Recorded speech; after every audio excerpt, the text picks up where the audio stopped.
नमो नमः। अभी आपने पूर्वार्ध वाले वीडियो में कौन सा ग्रह किस प्रकृति का कारक होता है इसके विषय में पढ़ा और यह भी आपने जाना कि वह ग्रह अपनी प्रकृति के अनुसार ही जातक के व्यक्तित्व को निर्माण करने में समर्थ होता है। इस 32वें पाठ के उत्तरार्ध वाले वीडियो में, इस प्रस्तुत वीडियो में जो शीर्षक है ग्रहाणाम सत्वादि ज्ञानम और श्लोक संख्या 2, इस वीडियो में मुख्य रूप से उनका परिज्ञान किस प्रकार से किया जाए। जैसा कि आचार्य वराह मिहिर ने कह दिया कि गुरु, चंद्रमा और रवि ये सत्व गुण युक्त ग्रह कहे जाते हैं, लेकिन जन्म कुंडली में हम कैसे जानें कि अमुक व्यक्ति सत्व गुण प्रधान वाला है या रजगुण प्रधान वाला है या तमोगुण प्रधान वाला है। इसका परिज्ञान, इसका निर्धारण कैसे करें, तो उसके विषय में आचार्य वराह मिहिर इस श्लोक में बताते हैं।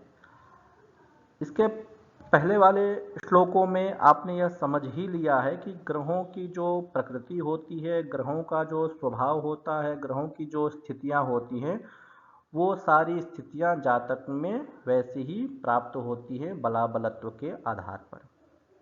तो इस श्लोक में आचार्य वराह मिहिर ने गुण के रूप का परिज्ञान किस प्रकार से किया जाएगा वो बता दिया है। आप यह श्लोक देखें।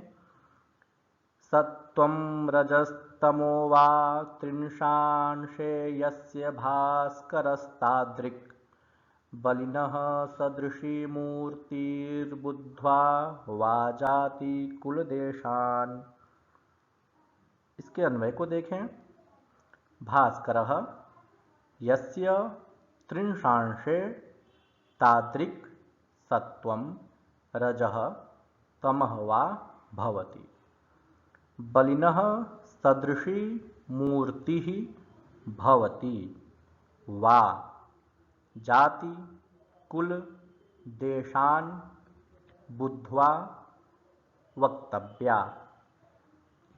इसके व्याख्या को आप देखें।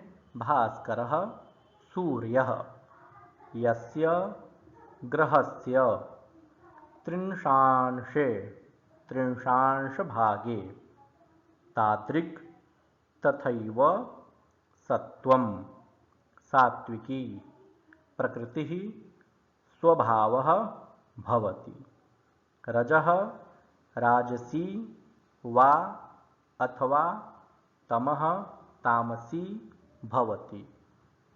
बलिनः बलवतः ग्रहस्य सदृशी तुल्या मूर्तिः शरीरं भवति वा अथवा जाति कुल देशान जाति परिवार स्थानानि बुद्ध्वा ज्ञात्वा वक्तव्या। यह हुई इसकी संस्कृत व्याख्या। अब इसके हिंदी भावार्थ को समझने का प्रयास करें तो आचार्य वराह मिहिर ने इस श्लोक के माध्यम से 3 तरह की विकल्प अवस्थाओं को प्रदर्शित किया है कि यह तीनों स्थितियों के द्वारा जातक के प्रकृति का, जातक के गुण का निर्धारण करना चाहिए। तो इसमें सर्वप्रथम जो परिस्थिति आचार्य वराह मिहिर ने बताई है वो कहा है कि भास्कर अर्थात सूर्य जिस ग्रह के त्रिंशांश भाग में होता है, वह ग्रह जिस गुण का कारक होता है वही गुण उस जातक में पाए जाते हैं। त्रिंशांश कुंडली के बारे में आपने प्रथम अध्याय में पढ़ा ही है, जो षड वर्ग का निर्धारण किया जाता है, नवमांश, दृष्काण, द्वादशांश, त्रिंशांश।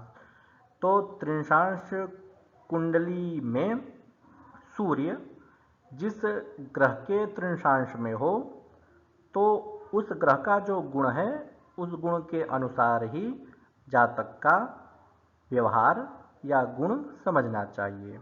जैसे मान लीजिए सूर्य अपने ही त्रिंशांश भाग में बैठा है तो सूर्य का जो गुण होता है वो सत्व गुण होता है, तो जातक सत्व गुण का होगा। मान लीजिए सूर्य यदि शुक्र के तृणांश में बैठा है, मतलब 2 राशि या 7 राशि मतलब वृषभ या तुला में बैठा है, तो राजसी गुण का वह व्यक्ति होगा। और शनि के तृणांश भाग में यदि सूर्य बैठा है तो तामसिक प्रकृति का होगा। तो यह प्रथम स्थिति हुई गुण के परिज्ञान के लिए। इसके अतिरिक्त दूसरी विकल्प स्थिति भी आचार्य वराह मिहिर कहते हैं कि बलिनः सदृशी मूर्ति, कि जो बलवान ग्रह होता है वह ग्रह का जो गुण है वही गुण जातक में प्राप्त होगा। जैसे मान लीजिए तृणांश कुंडली से हम सूर्य को देख करके उसका निर्धारण करते हैं। यदि तृणांश कुंडली में या जन्म कुंडली में सूर्य कमजोर है किंतु अन्य ग्रह मजबूत है, तो जो ग्रह बलवान है उस ग्रह का जो गुण है वही गुण जातक में पाए जाएंगे। तो यह दूसरी स्थिति आचार्य वराह मिहिर ने बताई।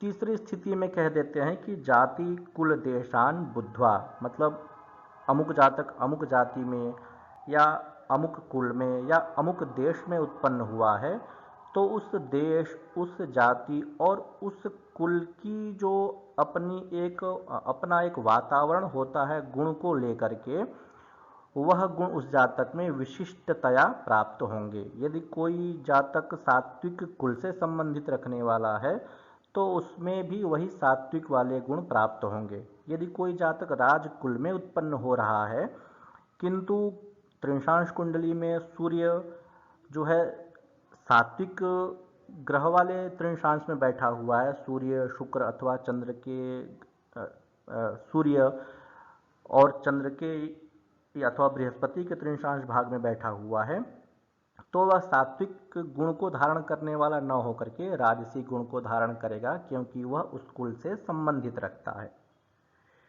इसी प्रकार से देश मतलब स्थान, कुछ ऐसे निंदित स्थान होते हैं जहाँ पर तामसी प्रकृति के ही लोग पाए जाते हैं। जैसे कोई निंदित स्थान हो गया, मध्य इत्यादि वाला स्थान हो गया, या कोई ऐसा विशिष्ट स्थान है जो मध्य इत्यादि विशेष से ही, धूम्रपान इत्यादि से ही संबंधित है, तो वहाँ पर उत्पन्न होने वाला जो जातक है वह स्वाभाविक रूप से तामसी प्रकृति का ही होगा। तो इन तीनों स्थितियों को विशेष रूप से देख करके ही उसका निर्धारण करना चाहिए। तो आप इस उदाहरण में देखें, सूर्य धनु राशि में बैठा हुआ है, लेकिन वह जो है शनि के तृणांश में है। शनि अर्थात एकादश राशि अर्थात कुंभ राशि के तृणांश में सूर्य है। शनि का जो गुण इसके पूर्व वाले श्लोक में आचार्य वराह मिहिर ने बताया था तमोगुण का, तो ऐसी स्थिति में जो जातक होगा वह तामसिक प्रकृति का होगा। अन्य जो स्थितियां बताई हैं जाति कुल देश, उसका भी विशेष रूप से ध्यान रखना चाहिए। इसके अतिरिक्त जो द्वितीय अवस्था आचार्य वराह मिहिर ने बताई है कि ग्रहों का जो बलाबलत्व होता है अर्थात जो सर्वाधिक बलशाली ग्रह होता है उसके सदृश ही गुण को जानना चाहिए। आप यह प्रश्नोत्तर देखें, इसके उत्तर को देने का प्रयास करें।